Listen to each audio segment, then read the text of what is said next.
Bismillahirrahmanirrahim. अस्सलाम वालेकुम. Today we will discuss about the selectins. But previously मैंने जो लेक्चर्स दिया था वो कौन सा था, ग्लाइकोबायोलॉजी का. हाँ, हमने क्या कहा था कि हमने ग्लाइकोबायोलॉजी में उन ग्लाइको कॉन्जुगेट्स को रीड करना है जो कि सेल की सरफेस या सेल की टिश्यू के ऊपर प्रेजेंट होते हैं. फिर हमने कहा था कि नेचर ने ग्लाइको ग्लाइकन्स को मीन कार्बोहाइड्रेट को as a information carrier select किया है. क्यों सेलेक्ट किया उसके हमने फिर रीज़न देखी थी. फिर अगर ये कार्बोहाइड्रेट पर अगर ये इन्फॉर्मेशन होती है तो फिर इनकोड करने के लिए एक स्पेसिफिक प्रोटीन होती है जिसे हम क्या बोलते हैं, लेक्टिन्स. फिर मैंने कहा था कि लेक्टिन्स की दो टाइप्स है. कौन कौन सी? एक इंटेग्रिन है और दूसरी कौन सी है आपके पास? सेलेक्टिन्स है. इंटेग्रिन कब क्या होती है? ये अगर ब्लड वेजल्स है ना, तो इन ब्लड वेजल्स की वॉल के ऊपर ये नॉर्मली प्रेजेंट होती हैं प्रोटीन. इन्होंने क्या करना है, कोई अगर यहाँ पर सेल प्रेजेंट है ना तो उसको यहाँ पर अडहेयर करवाना है. जस्ट इनका ये काम है. ठीक हो गया. और दूसरी टाइप के जो प्रोटीन है उन्हें हम बोलते हैं beta सेलेक्टिन्स.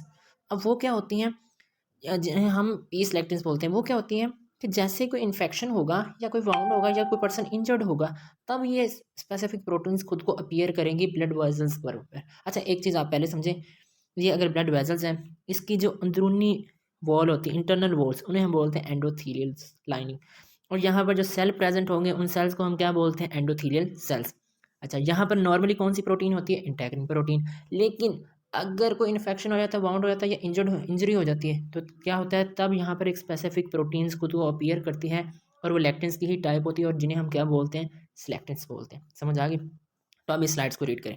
सेलेक्टिन्स are the family of the plasma protein lectins that mediate cell through cell recognition and adhesion in a wide range of the cellular processes. कि जितने भी सेलुलर प्रोसेस होते हैं उसमें सेल टू सेल रिकग्निशन और adhesion में ये help करते हैं. नेक्स्ट स्लाइड में हमें बहुत ज़्यादा इस चीज़ के बारे में इंफॉर्मेशन मिलेगी कि किस तरह करेगी. अच्छा, मैंने क्या बताया कि ये खुद खुद कब अपीयर करती हैं, जब कोई इन्फेक्शन होता है, वाउंड होता है या इंजरी होती है. तो आपको पता है कि जैसे कोई इन्फेक्शन साइट पर होगी, कोई वाउंड या इंजरी होगी, तो वहाँ पर इम्यून सेल्स खुद को आएंगे और एग्रीगेट बना देंगे, अपना एक्टिवेट हो जाते हैं. अब वो इम्यून सेल्स ब्लड से किस तरह सर्कुलेट करते हुए जाते हैं और वहाँ पर उन्हें कौन रिकॉग्नाइज करता है और कौन एडहेयर करता है, इसमें सारा का सारा रोल्स सेलेक्टिन्स का होता है. मेन अगर एक अल्फाज में को, लेक्टिन्स का होता है. लेक्टिन्स की ये टाइप है ना, सेलेक्टिन्स. अब किस तरह होता है उसको हम देखेंगे.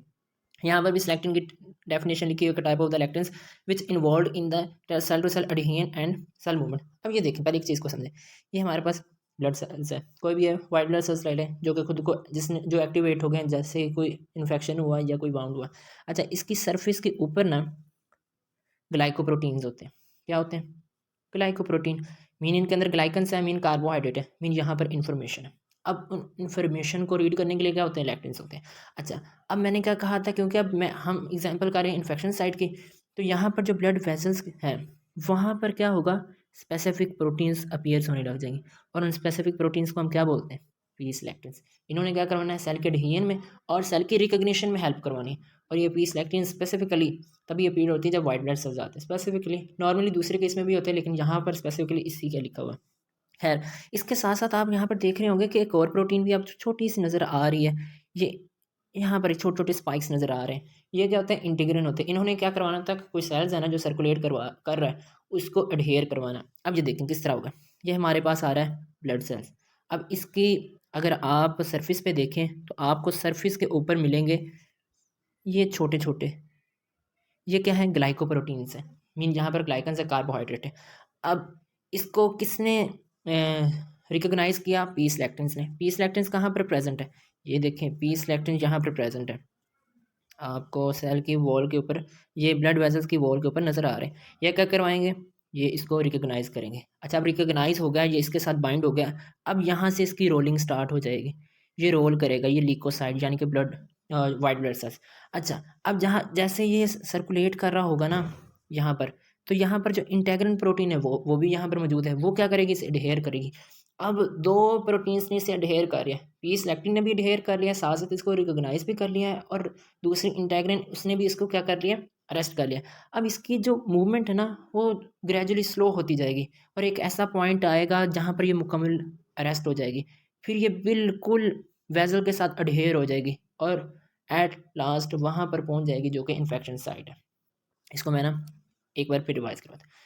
कोई इन्फेक्शन हुआ, वाउंड हुआ, क्या हुआ, वाइट ब्लड सेल्स आपके एक्टिवेट हो गए. उसकी सरफेस के ऊपर क्या थे, ग्लाइकोप्रोटीन्स हैं.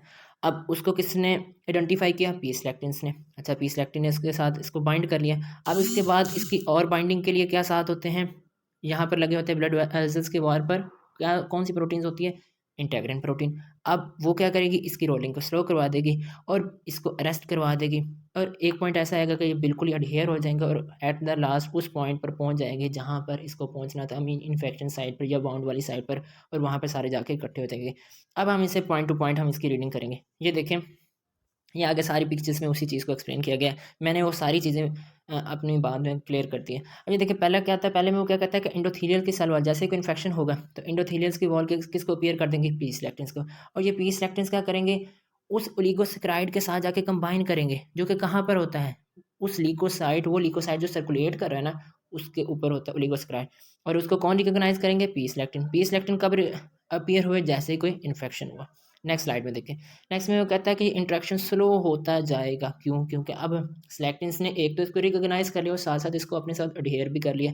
अब इस ये बिल्कुल स्टॉप कब होगा, जब सेकंड इंट्रैक्शन आ जाएगा। सेकंड इंट्रैक्शन किसका है, इंटेग्रिन प्रोटीन। ये इंटेग्रिन प्रोटीन कहाँ पर है, मैंने आपको पहले बताया था कि ब्लड वेजल्स की जो एंडोथेलियल वॉल है ये नॉर्मली वहाँ पर प्रेजेंट होती है, और एट द लास्ट ये उस इन्फेक्शन साइट पर पहुँच जाएगा जहाँ पर इसने पहुँचना था।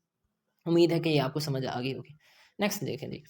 नेक्स्ट वो कहता है कि जितने भी वायरसेस होते हैं और जितने भी पैथोजेंस होते हैं उनके पास प्रोटीन होती है, और वो प्रोटीन होती है लैक्टिन्स। ठीक है, स्पेसिफिक हर एक के पास प्रोटीन होती है।